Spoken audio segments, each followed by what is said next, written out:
Welcome to SOS Media, your number one source of the latest news, opinions, and in-depth investigations that dig deeper into today's developing stories around the globe. In this second part of the series, to remind ourselves about the genesis of R. Kelly's legal woes, we continue to deep dive into the notable events that culminated in the appeal processes that are now ongoing. This information is very important, especially as we keep getting more and more information on the irregularities and injustices that have been deep-rooted in the trial processes, and the now obvious falsification of information by a sizable portion of the government witnesses. On February 13, 2018, R. Kelly, who by this time had spent a fortune in trying to settle his legal problems, was evicted from 2 Atlanta area homes over more than $31,000 owed in unpaid rent. By April 30, 2018, it was like a whole blown-up war when the Time's Up campaign joined the Mute R. Kelly social media campaign, and pushed for further investigations into R. Kelly's alleged behavior.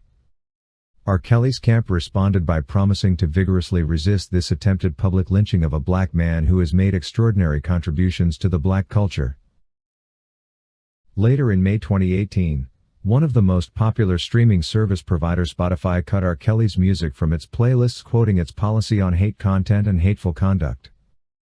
Shortly after their hasty action, Apple and Pandora also stopped promoting his music.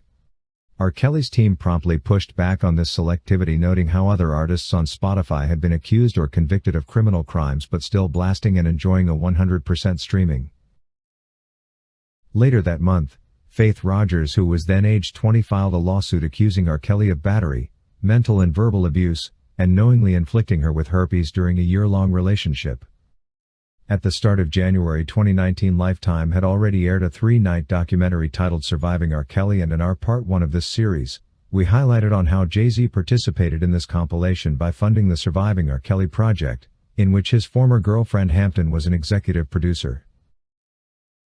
From R. Kelly's alleged secret marriage to Aaliyah and his 2008 child-related case, for which he was acquitted, and to his alleged cult, R. Kelly's personal life was now on full display, and a number of women, including his ex-wife Andrea Kelly, called out the king of R&B concerning these allegations.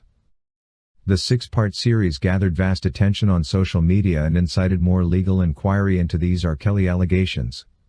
After his release, prosecutors in Chicago and Atlanta begged potential victims or witnesses to share information about their experiences. At the peak of these docuseries, famous celebrities such as John Legend, Jada Pinkett Smith, Chance the Rapper, and Meek Mill surprisingly banished R. Kelly and advised their fans to do the same.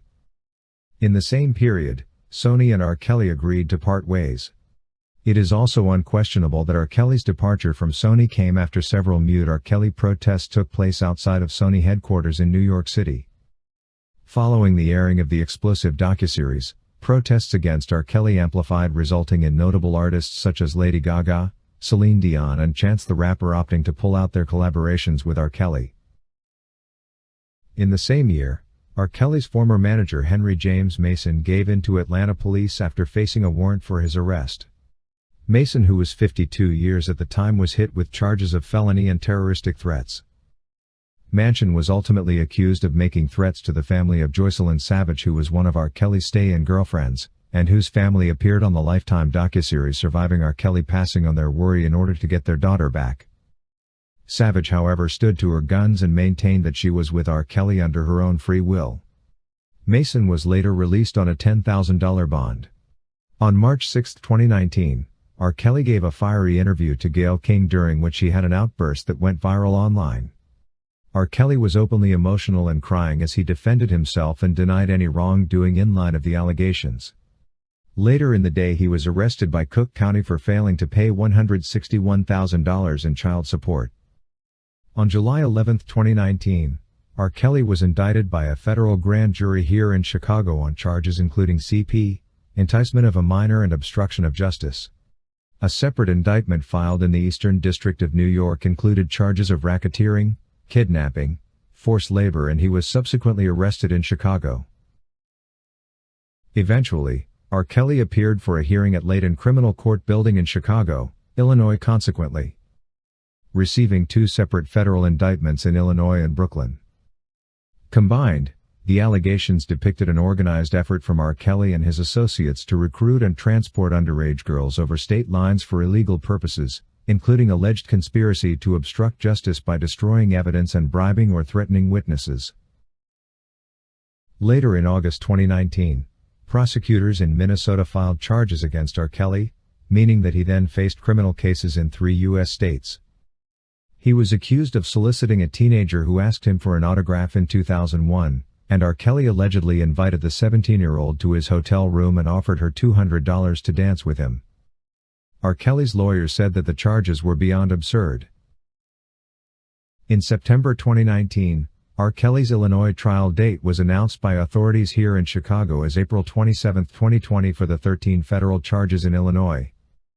R. Kelly remained in custody at the Metropolitan Correctional Center in Chicago, whereas a bench warrant was issued for him in Hennepin County District Court in Minnesota for failure to appear, but R. Kelly's attorney Steve Greenberg took to Twitter to dispute the fact that his client failed to appear, saying that neither R. Kelly nor him was served with any notice of court proceedings.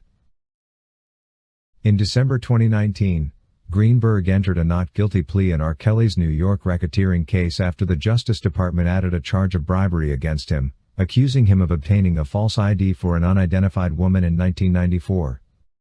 The New York Times, citing a person familiar with the matter, reported that Jane Doe was singer Aaliyah, who was allegedly 15 years old when R. Kelly married her later that year. She unfortunately died in 2001 at the age of 22 in a plane crash.